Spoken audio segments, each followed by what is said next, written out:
নমস্কার বন্ধুরা, গল্পের চিলেকোঠা পরিবারে আপনাদের সকলকে স্বাগত জানাই। আমি সায়নী। আজ আমাদের নিবেদন বিখ্যাত সাহিত্যিক শ্রী শীর্ষেন্দু মুখোপাধ্যায় রচিত গল্প দূরত্ব। গল্পটি কেমন লাগলো কমেন্টে জানাবেন।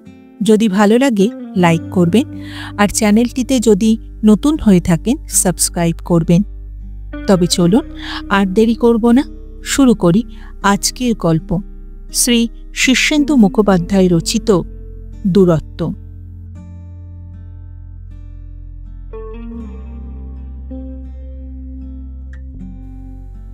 মন্দা টেবিলের ওপর শুয়েছিল, মাথার নিচে হাত, হাতের নিচে টেবিলের শক্ত কাঠ। বুকের ওপর ফ্যান ঘুরছে। শরীরটা ভালো নেই কদিন, সর্দি। ফ্যানের হাওয়াটা তার ভালো লাগছিল না, কিন্তু বন্ধ করে দিলে গরম লাগবে ঠিক। শার্টের গলার বোতামটা আটকে সে শুয়েছিল। ক্রমে ঘুম এসে গেল। আর ঘুম মানেই স্বপ্ন। কখনো স্বপ্নহীন ঘুম ঘুমোই না মন্দার। স্বপ্নের মধ্যে দেখল তার বউ অঞ্জলিকে। খুব ভিড়ের একটা ডবল ডেকার থেকে নামবার চেষ্টা করছে অঞ্জলি। অঞ্জলির কোলে একটা কাঁথা জড়ানো আঁতুড়ের বাচ্চা। নিচের মানুষরা অঞ্জলিকে ঠেলে উঠবার চেষ্টা করছে। পিছনের মানুষরা নামবার জন্য অঞ্জলিকে ধাক্কা দিচ্ছে। চারিদিকের লোকরা অঞ্জলিকে কনুই দিয়ে ঠেলছে, সরিয়ে দিচ্ছে, ধাক্কা মারছে। আর অঞ্জলির মুখখানা কাঁদো কাঁদো। কোলের বাচ্চাটা ট্যাঁ ট্যাঁ করে কাঁদছে, কোনো দিকে যেতে পারছে না সে। বাচ্চাটা অঞ্জলির শরীর ভাসিয়ে বমি করে দিল, পায়খানা করল, পেচ্ছাপ করছে। চারিদিকে রাগী বিরক্ত ব্যস্ত মানুষেরা চেঁচাচ্ছে, গাল দিচ্ছে, যেন বাচ্চা শুদ্ধ অঞ্জলি জাহান নামে যাক, না গেলে তারাই পাঠাবে। ঘুমের মধ্যে মন্দার ভিড় ঠেলে অঞ্জলির কাছে যাবার চেষ্টা করছিল আকুলভাবে, কিন্তু প্রতিটি লোকই পাথর। কাউকে ঠেলে সরাতে পারছে না মন্দার। সে চেঁচিয়ে বলছিল, আমি কিন্তু নেমে পড়েছি অঞ্জলি, তোমাকেও নামতে হবে। এসো, নামো, শিগগির নামো, বাস ছেড়ে দিচ্ছে। কিন্তু সেই স্বর এত দুর্বল যে ফিসফিসের মতো শোনা গেল। ক্রুদ্ধ কন্ডাক্টর ডবল ঘণ্টি বাজিয়ে দিচ্ছে। অঞ্জলির কি যে হবে! দুঃস্বপ্ন। চোখ খুলে মন্দার বুকের ওপর ঘুরন্ত পাখাটা দেখতে পায়। পাশ ফিরে শোয়। অঞ্জলি এখন আর তার ঠিক বউ নয়। মাস 6 আগে মন্দার মামলা দায়ের করেছিল, আপোষের মামলা। সেপারেশনও হয়ে গেছে। অঞ্জলি যখন চলে যায় তখন তার পেটে মাস 2 বাচ্চা।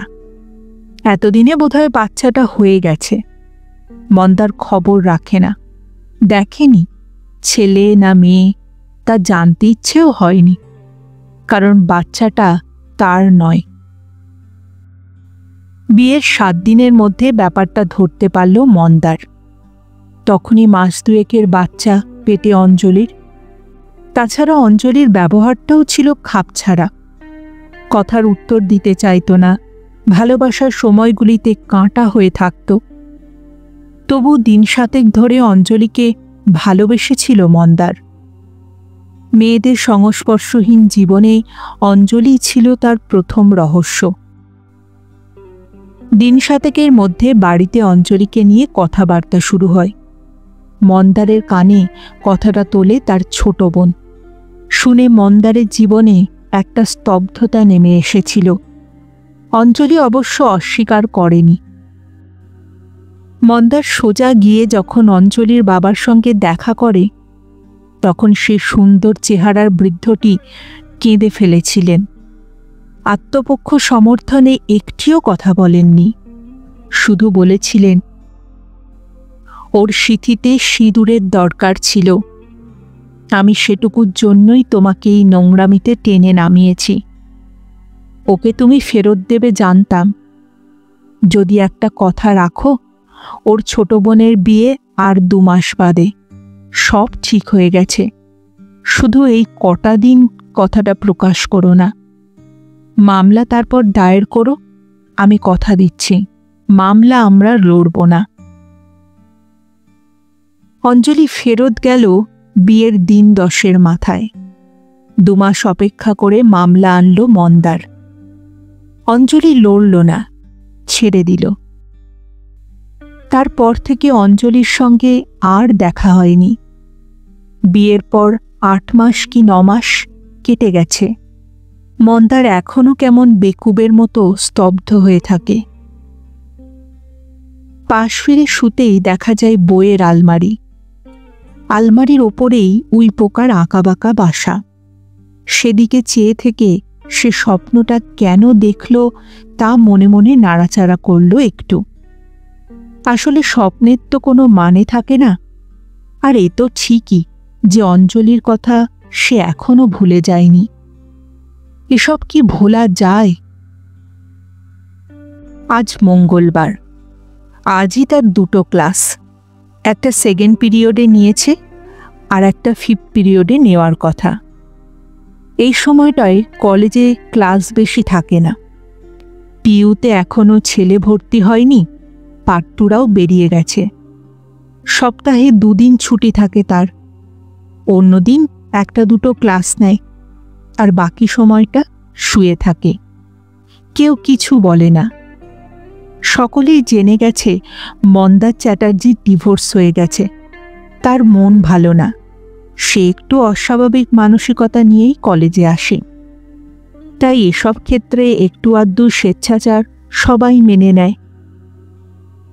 মন্দার টেবিলে উঠে শুয়ে থাকলেও কেউ কিচ্ছু বলে না। 3rd পিরিয়ড চলছে, ঘরে কেউ নেই, মন্দার একা। তার আবার ঘুমোতে ইচ্ছে করছিল না। ওই ঘটনার পর কয়েকটা দিন খুবই অস্বাভাবিক বোধ করেছিল ঠিকই। বোধহয় তার সাময়িক একটা মাথা খারাপের লক্ষণও দেখা দিয়েছিল। কিন্তু এখন আর সেসব কিছু নেই। সময়ের মতো এমন সান্ত্বনাকারী আর কেউ নেই। মন্দারের মনে সময়ের স্রোত তার পলির আস্তরণ দিয়ে দিয়েছিল। শুধু আজই হঠাৎ ওই দুঃস্বপ্ন। বেয়ারাকে ডেকে 1 পেয়ালা চা আনিয়ে খেল মন্দার। তারপর ছেলেদের খবর পাঠালো 5th পিরিয়ডের ক্লাসটা আজ সে করবে না। অনেক দিন ধরে বৃষ্টি নেই। বাইরে একটা চমকানো রোদ স্থির জ্বলে আছে। বাইরে মন্দারের জন্য কিছু নেই। সম্পর্ক স্বাভাবিক হলে এতদিনে তার নিজের একটা বাচ্চা হতে পারত। আর তাহলে এখন মন্দার এই ক্লাস ফাঁকি দিয়ে সেই শিশুটির কাছেই ফিরে যেত হয়তো, বা সেই শিশু শরীরের গন্ধটি শ্বাসে টেনে নিত। এত বড় জোচ্চুরি যে টেকে না তা কি অঞ্জলি জানত না? তার বাবাও কি জানত না? তবে তারা খামোখা কেন এই কাণ্ডটা করল? কেবল একটু সিঁদুরের জন্য কেউ কি একটা লোকের সারা জীবনের সুখ কেড়ে নেওয়ার চেষ্টা করে? কিরকম বোকামি এটা! 2 মাসের বাচ্চা পেটে লুকিয়ে রেখে বিয়ে, ভাবা যায় না। স্বপ্নে দেখা অঞ্জলির অসহায় ব্যথাতুর মুখখানার প্রতি যে সমবেদনা জন্মলাভ করেছিল তা অচিরেই ঝরে গেল। জাগ্রত মন্দারের ভিতরটা হঠাৎ আক্রোশে রাগে উত্তপ্ত হয়ে উঠেছিল। কিন্তু কিছু করার নেই। ট্রামে বাসে অচল আধুলি পেয়ে ঠকে যাওয়ার মতোই ঘটনা। কিছু করার থাকে না। অঞ্জলি আজও তার নামে সিঁদুর পড়ে কিনা কে জানি। মন্দার বেরিয়ে একটা ট্যাক্সি ধরল। গরমের দুপুর রাস্তা ফাঁকা। সে ট্যাক্সিটায় বসে ঘাড় এলিয়ে স্বপ্নটার কথা না ভেবে পারে না। ভিড়ের ভিতর একটা ডবল ডেকার থেকে নামতে পারছে না অঞ্জলি। কোলের বাচ্চাটা তার সারা শরীর ভাসিয়ে দিচ্ছে। নিষ্ঠুর মানুষেরা অঞ্জলিকে ঠেলছে, ধাক্কা দিচ্ছে, গাল দিচ্ছে, অভিশাপ দিচ্ছে। এই স্বপ্নের কোনো মানে হয় না। অঞ্জলির সঙ্গে তার আর দেখা হয়নি। দেখা হওয়ার কথাও নয়। এখন সে কি তার সেই প্রেমিকের ঘর করছে? কে জানে। স্বপ্নে মন্দার অঞ্জলিকে সেই ভিড় থেকে, অপমান, লাঞ্ছনার বিপদ থেকে উদ্ধার করার চেষ্টা করেছিল, কিন্তু পারেনি। জাগ্রত মন্দার কোনোদিনই সেই চেষ্টাটা করবে না। ট্যাক্সিওয়ালাটা খোঁচায়, কেবলই ঘাড় ঘুরিয়ে জিজ্ঞেস করে, কোথায় যাবেন? মন্দার বিরক্ত হয়ে বলে, সোজা চলুন, বলে দেব। কিছুক্ষণ দিক ঠিক করতে সময় গেল। কলকাতার কত অল্প জায়গায় চেনে মন্দার। তার চেনা মানুষের সংখ্যাও তো কত কম। এখন এই ট্যাক্সিতে বসে কারো কথাই তার মনে পড়ে না যার কাছে যাওয়া যায়। কোনো জায়গাও সে ভেবে পায় না যেখানে গিয়ে নিরিবিলিতে একটু বসে থাকা যায়। বাসায় ফেরারও কোনো অর্থ নেই। সেখানে পলিটিক্যাল সায়েন্সের গাদাগুচ্ছের বইতে আকীর্ণ ঘরখানা বড্ড রসকসহীন। গত কয়েক মাস সেই বই প্রায় সে ছোঁয়নি।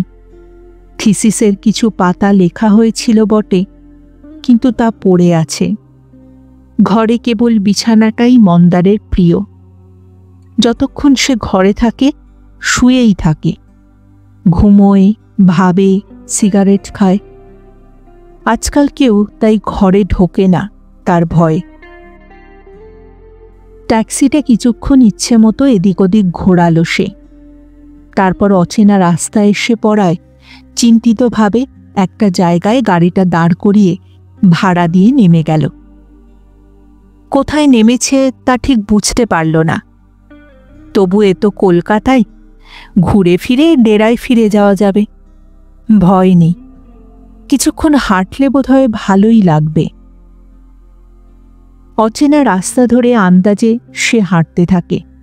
বুঝতে পারে চৌরঙ্গীর কাছাকাছি অঞ্চল। নির্জন পাড়া, গাছের ছায়া পড়ে আছে, বাড়িগুলো নিচ্ছুম। কয়েকটা দামি বিদেশি গাড়ি এধারে ওধারে পড়ে আছে। মন্দার চমকি রোদে কিছুক্ষণ হাঁটে। তার ভালো লাগে না। কিন্তু কেন ভালো লাগে না তাও যে সে বুঝতে পারে না। রোদটা বড্ড বেশি, গরম লাগে, ঘাম হয়। শরীরে শ্রম, মনের ভার লাঘবে কাজ করে না। মনটা বড়ই ভয়ানক। আসলে সে বুঝতে পারে একবার অঞ্জলির সঙ্গে তার দেখা হওয়া দরকার। গত 6 মাস ধরে বন্ধনমুক্ত মন্দার সুখী নয়। এই সুখী না হওয়ার কারণ সে খুঁজে পায় না, পাচ্ছে না। সে ঠকে গিয়েছিল বলে আক্রোশ, তাকে একটা চক্রান্তের মধ্যে টেনে নিয়ে যাওয়া হয়েছিল বলে ঘৃণা, সে অঞ্জলিকে ছুঁয়েছিল, ভালোবেসেছিল বলে বিবমিষা। উত্তরটা অঞ্জলির কাছে আরেকবার না গেলে ঠিক বোঝা যাবে না। ডবল ডেকারের পাদানির ভিড়ে অঞ্জলিকে স্বপ্নে দেখার কোনো মানে না থাক, গত 6 মাস মন্দার যে সুখী নয় এটা সত্য, ভয়ঙ্কর সত্য। বিস্মৃতির পলি পড়েছে মনে।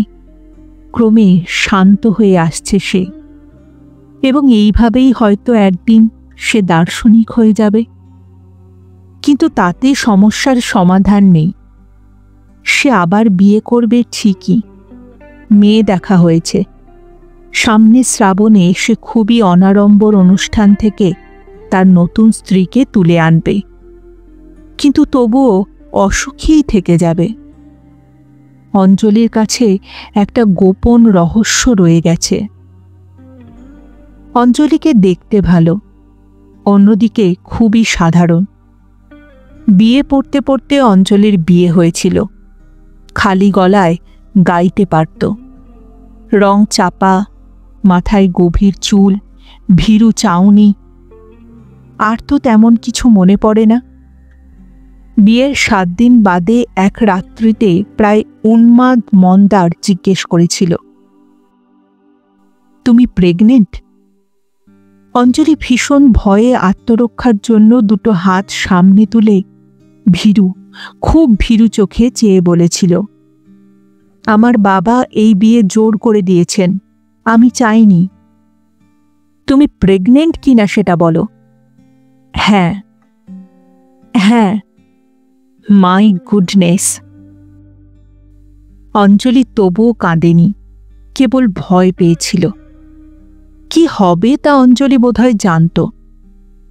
মন্দার যখন অস্থির হয়ে বারান্দায় দাঁড়িয়ে সিগারেট ধরালো, তখন ঘরে অঞ্জলির বাক্স গোছানোর শব্দ পেয়েছিল। অর্থাৎ অঞ্জলি ধরেই নিয়েছিল তাকে চলে যেতে হবে। মানুষ বরাবর এই সরে যাওয়াটাকেই বিশ্বাস করে। ক্লান্ত মন্দার আবার একটি ফুটপাতের দোকান থেকে ভাঁড়ের চা খায়। গাছের তলায় কয়েকটা পাথর, তারই একটার ওপর অন্য মনে বসে ভাঁড়টা শেষ করে। অঞ্জলির কাছে যাওয়াটা ভারী বিশ্রী হবে। ভাঁড়টা ছুঁড়ে ফেলে দেয় সে। অঞ্জলিদের বাড়িতে টেলিফোন নেই। আবার একটা ট্যাক্সি নেয় মন্দার। এবার সে উত্তর কলকাতার একটা কলেজের ঠিকানা বলে ড্রাইভারকে। তারপর চোখ বুজে পড়ে থাকে। নন্দিনীর সঙ্গে দেখা করবার কোনো মানে নেই, তবু এখন একটা কিছু বড় দরকার মন্দারের। কি যে দরকার তা ঠিক জানে না সে। নন্দিনীর সঙ্গে তার পূর্ব পরিচয় নেই, বিয়ের সম্বন্ধ হয়েছে পারিবারিক যোগাযোগে। নন্দিনীকে পেতে একটু কষ্ট হল না মন্দারের। ক্লাস ছিল না বলে সে কমন রুমে আড্ডা দিচ্ছিল। বেয়ারা ডেকে দিয়ে গেল। মন্দারকে দেখে নন্দিনী ভীষণ অবাক। লোকটা কি ভীষণ নির্লজ্জ। সামনে শ্রাবণে বিয়ে, তবু দেখো তার আগেই কেমন দেখা করতে এসেছে। নন্দিনী বলল, আপনি? আমি মন্দার। জানি তো, একটু দরকারে এলাম, কয়েকটা কথা। কি কথা? আমার প্রথমা স্ত্রীর সম্পর্কে। সে তো আমি জানি। ও, আর কিছু? না, আর কিছু নয়। ভেবেছিলাম বুঝি তোমাকে আমাদের বাসা থেকে কিছু জানানো হয়নি। আপনি ওটা নিয়ে একদম ভাববেন না, আমি ভাবি না। মন্দার নন্দিনীকে একটু দেখে। চোখা চেহারার মেয়ে, খুব বুদ্ধি আছে মনে হয়। বুদ্ধি ছাড়া অন্য কোনো জৌলুসও নেই। রং ফর্সা, লম্বাটে মুখ, ছোট নাক, আলগা সৌন্দর্য কিচ্ছু নেই। মন্দার বলল, কিছু মনে করলে না তো? নন্দিনী হাসে। এই কথা বলার জন্য আসার দরকার ছিল না। আজকাল চড়া রোদ হয়। ট্যাক্সিতে এসেছি। আমার এখন অফ পিরিয়ড চলছে, শেষ ক্লাসটা পলিটিক্যাল সায়েন্সে। ওটা তো না করলেও চলবে। মন্দার বলল, না করলেও চলবে কেন? নন্দিনী একটু হেসে বলল, পলিটিক্যাল সায়েন্সে ফেল করব না। মন্দারও একটু হাসে। তাহলে তো তোমার ছুটি এখন। নন্দিনী বলে, ছুটি মনে করলেই ছুটি। কোথায় যাবে? আমি কি জানি, যদি কেউ নিয়ে যেতে চায়, যেখানে যাবে সেখানেই যাব। খুবই চালু মেয়ে তার ভাবিব। এত চালু মন্দার ভাবেনি। ওর ভঙ্গি দেখে বোঝা যায় ও খুব কথা বলে, বেশ বুদ্ধির কথা। চটপট কথার জবাব দিতে পারে, রসিকতা করতে জানে। সাধারণ লজ্জা সংকোচও ওর নেই। পাত্রী দেখতে গিয়ে এতটা লক্ষ্য করেনি মন্দার। তখন অভিভাবকদের সামনে হয়তো অন্যরকম হয়েছিল। একে সঙ্গে নিতে ইচ্ছে করছিল না মন্দারের। কথা নয়, চুপচাপ পাশে বসে থাকবে, এমন একজন সঙ্গী এখন তার দরকার। যার মন খুব গভীর, যার স্পর্শকাতরতা খুব প্রখর, যে কথা ছাড়াই মানুষকে বুঝতে পারে, এমন কেউ। মন্দার ঘড়িটা দেখে, বলে, আমার 4টে একটা অ্যাপয়েন্টমেন্ট আছে, আজ থাক, কোনো একদিন আসব। একটু হতাশ হয় নন্দিনী, বলে, আসার তো দরকারই ছিল না। ছিল, সে তুমি বুঝবে না। বুঝব না কেন? আমি যে নিজেই বুঝি না। বলে মন্দার কলেজ থেকে বেরিয়ে এলো। মাত্র গোটা চারেক টাকা পকেটে আছে, তবুও মন্দার আবার ট্যাক্সি খুঁজতে লাগল। খানিক দূর হেঁটে পেয়েও গেল একটা। দক্ষিণ দিকে ট্যাক্সি চালাতে বলে আবার ঘাড় এলিয়ে চোখ বোজে সে। সঙ্গে সঙ্গে দৃশ্যটা দেখতে পায়, সেই ডবল ডেকারের পাদানি, ভিড়, টালমাটাল অঞ্জলি, কোলে শিশু। অঞ্জলিদের বাড়ির সামনে ট্যাক্সি ছেড়ে দিল মন্দার। ভাড়া দিতে গিয়ে পকেট সম্পূর্ণই ফাঁকা হয়ে গেল। টাকা আর খুচরো যা ছিল সব দিয়েও 15 পয়সা কম হলো। ট্যাক্সিওয়ালা হেসে সেটা ছেড়ে দিয়ে গেল। দরজা খুললেন সেই সুন্দর চেহারার বৃদ্ধ, অঞ্জলির বাবা। খুলে ভারী অবাক হলেন। মন্দার ঘরে ঢোকে। অঞ্জলির মা নেই, ভাইরা বউ নিয়ে আলাদা থাকে। বোনের বিয়ে হয়ে গেছে। বুড়োর ঠিক বিশ্বাস হয় না। একবার চোখ তুলেই নামিয়ে নেয়, বলে, সে ভেতরের ঘরে আছে, তুমি যাও। মন্দার চুপ করে থাকে। বুড়ো খুব সাবধানে জিজ্ঞেস করে, কি চাও মন্দার? ওকে কিছু বলবে? 7 দিনের জন্য এ বাড়িটা তার শ্বশুর বাড়ি ছিল।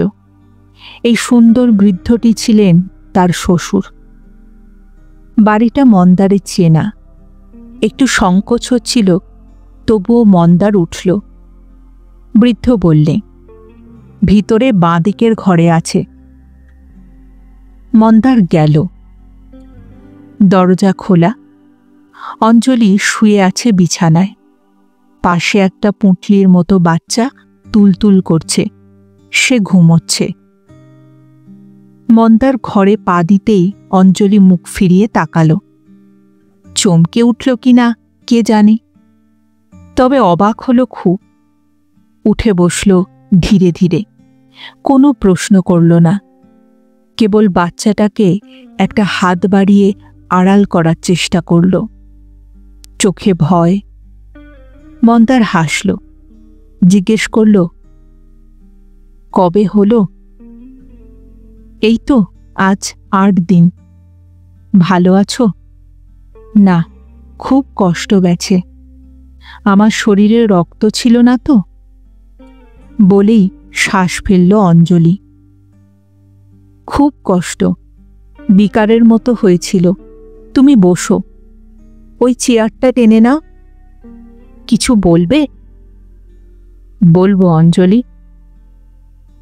কি? আমি ভীষণ অসুখী। হওয়ার কথাই। এখন কি করতে চাও? কয়েকটা প্রশ্ন করব। করো।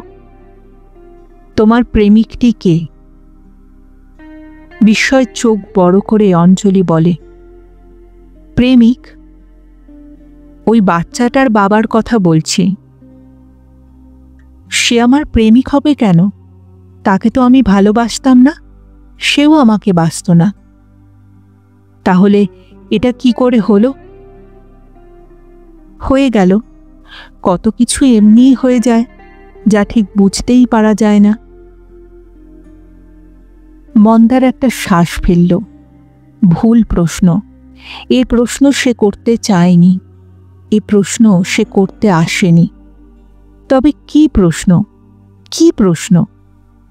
মন্দার বলল, তুমি ওর বাবাকে বিয়ে করবে না? ভারী অবাক হলো অঞ্জলি। বিয়ে? তা কি সম্ভব?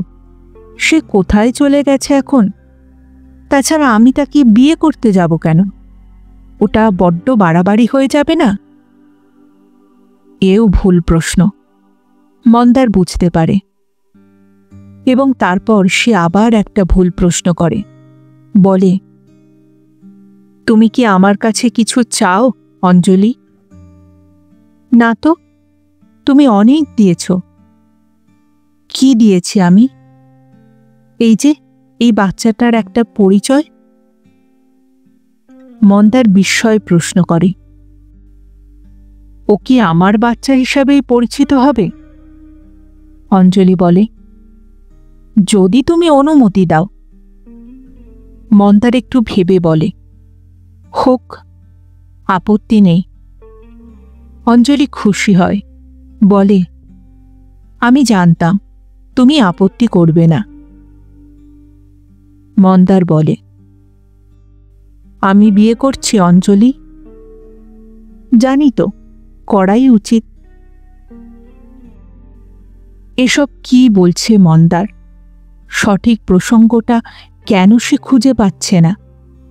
এসব কথা নয়, এর চেয়েও জরুরি কি একটা কথা তার বলবার আছে, কিন্তু বুঝতে পারছে না, খুঁজে পাচ্ছে না। কিছুক্ষণ তাই সে বেকুবের মতো বসে থাকে। তারপর বলে, তোমার শরীরে রক্ত নেই অঞ্জলি? না, কিছু খেতে পারতুম না গত কয়েক মাস। বাচ্চাটা তখন আমার শরীর শুষে খেয়েছে। ওর দোষ নেই, বাঁচতে তো ওকে হবে, শরীরটা তাই গেছে। তোমার অসুখটা কেমন অঞ্জলি? বুঝতে পারছি না, তবে ভীষণ দুর্বল।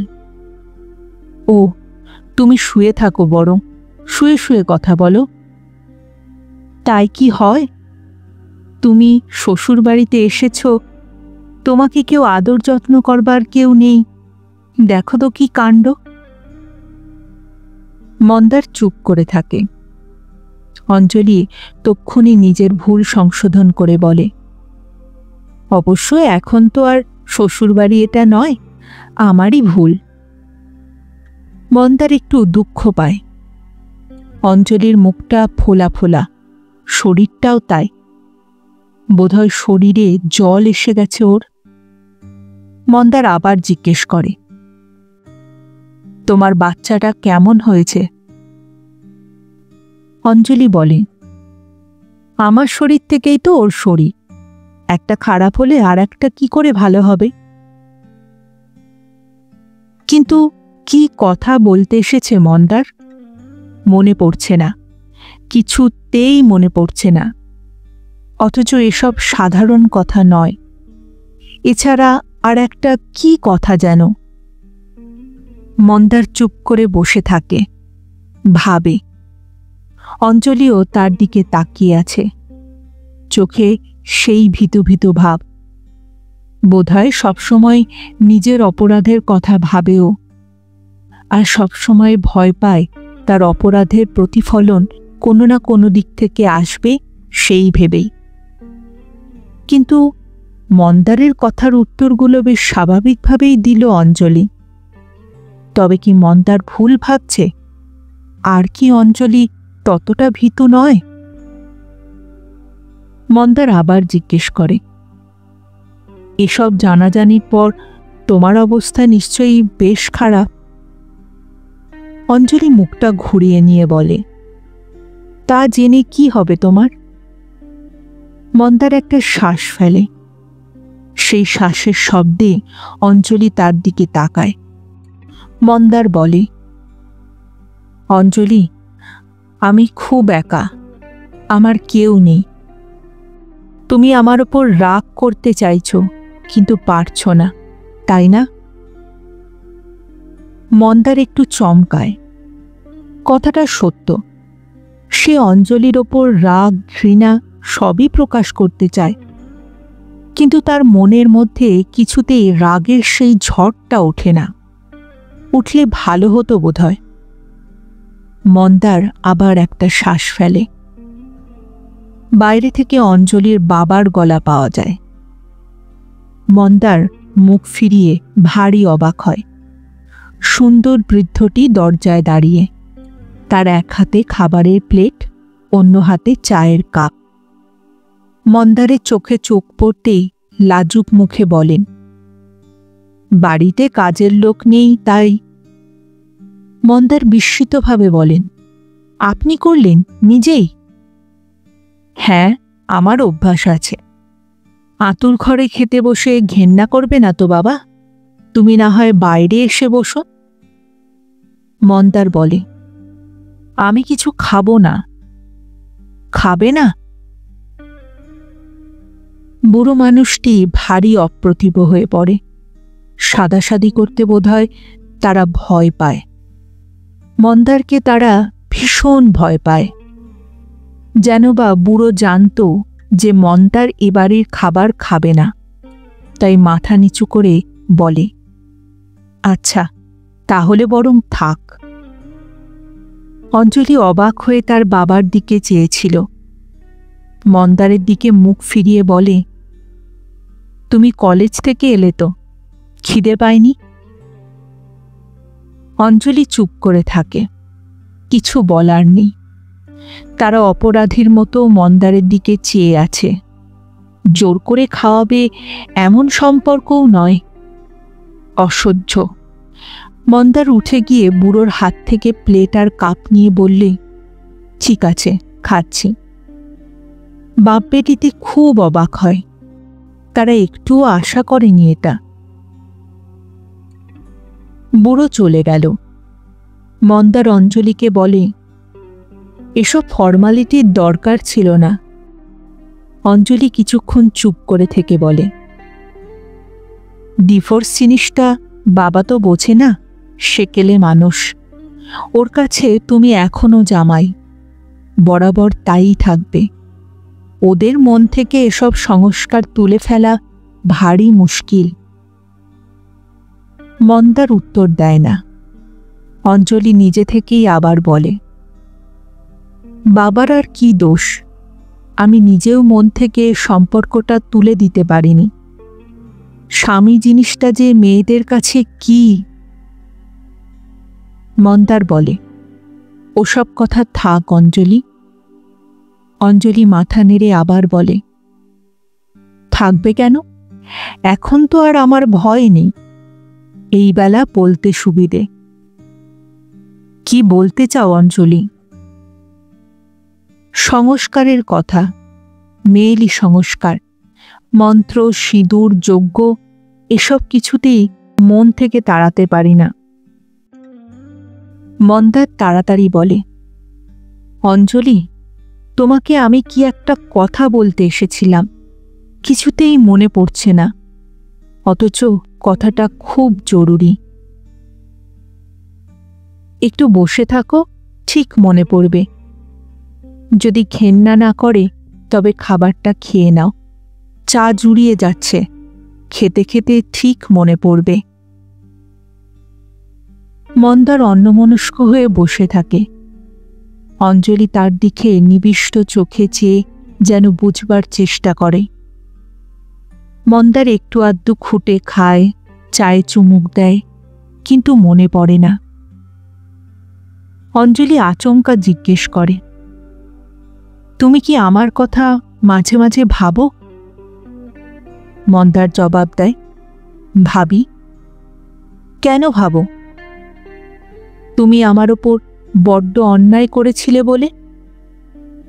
সে তো ঠিকই, তাই তো ভুলতে পারি না।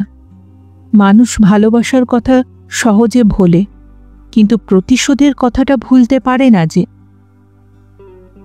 আমি এত অসহায় যে আমার ওপর প্রতিশোধ নেওয়ারও কিছু নেই তোমার।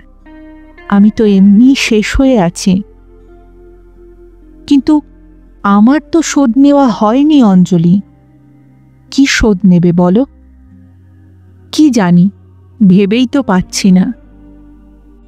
কি কষ্ট আমাকে বলো। মন্দার চুপ করে স্বপ্নের দৃশ্যটা মনে মনে দেখে। ডবল ডেকারে পাদানিতে অঞ্জলি, কোলে বাচ্চা, চারিদিকে আক্রমণকারী মানুষ। কিছুতেই অঞ্জলির কাছে পৌঁছতে পারছে না মন্দার। অঞ্জলি বলে, বলবে না? মন্দার শ্বাস ফেলল, তারপর আস্তে আস্তে বলল, অঞ্জলি, আমি হয়তো শ্রাবণী বিয়ে করব। পাত্রী ঠিক হয়ে গেছে। তাতে কি তুমি দুঃখ পাবে? অঞ্জলি বলে, পাবো, তবে এটা আশা করেছিলাম বলে সয়ে নিতে পারবো। শোনো অঞ্জলি, আমি তোমার কাছে মাঝে মাঝে আসব, এরকম বসে থাকবো, একটু দূরে কথা বলবো। কিছু মনে করবে না তো তুমি? মনে করব? কি যে বলো, তুমি আসবে ভাবতেই কি ভীষণ যে ভালো লাগছে। কি তোমাকে বলতে চাই তা যতদিন না মনে পড়ছে ততদিন আমাকে আসতেই হবে। এসো, যখন খুশি তখন এসো। আসব। অঞ্জলি, তুমি ততদিন ভালো থেকো, সাবধানে থেকো। অঞ্জলি চুপ করে থাকে। নিজের মনেই বিড়বিড় করে বলে মন্দার, চারিদিকে বিশ্রী মানুষজন, তারা তোমাকে ঠেলবে, ধাক্কাবে, ফেলে দেবে। চারিদিকে বিপদ অঞ্জলি, চারিদিকে বিপদ। তুমি সাবধানে থেকো।